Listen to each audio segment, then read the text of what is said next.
When programmers never show a bit of emotion in their code comments, come on, swear a little. It's just suspicious. But that's not the only strange thing happening in the tech world. As remote work grows and people use AI more often, many are trying to cheat on their coding interviews. Some say about 1 out of every 10 candidates try something sneaky. Today, I want to talk about the tricks they use and why getting caught can be a big disaster. When I was a kid, I admired famous athletes. Some of them took secret shortcuts to win medals and break records. It worked for a while, but it never ended well. I'm not telling you to copy those bad choices.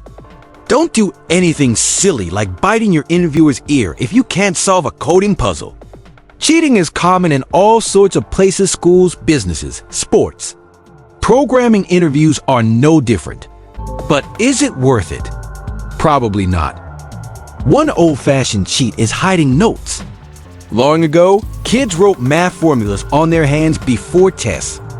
Now, a cheating coder might keep a second laptop off camera during a video call. That laptop can have a bunch of website tabs open, each with different coding solutions. If the interviewer asks a question you've got the answer to, you can look clever by typing it out fast. But here's the problem. The interviewer expects you to explain what you're doing. If you can't explain your thinking, they'll know something's wrong. Also, what if they ask a question you don't have notes for? Then you're stuck. Some people try to memorize leaked questions from the internet, hoping the interviewer uses the same ones.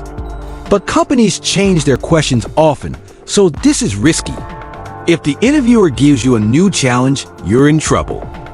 A few even try to have a friend help them during the interview.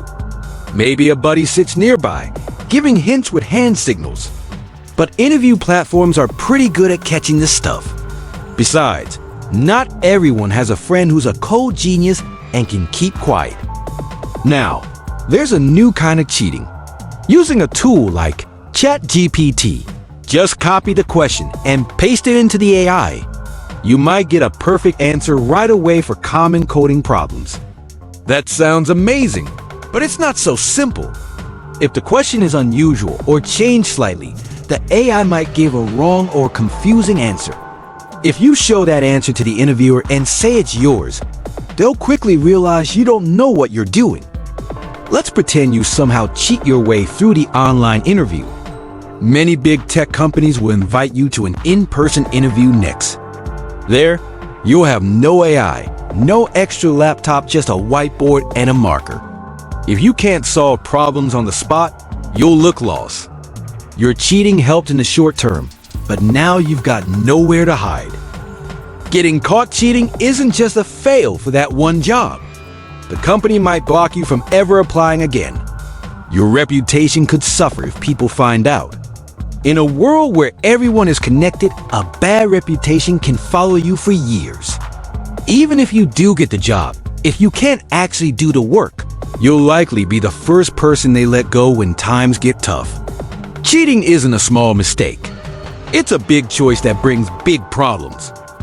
In the end, it's just not worth it. Instead of cheating, use that time to practice and learn.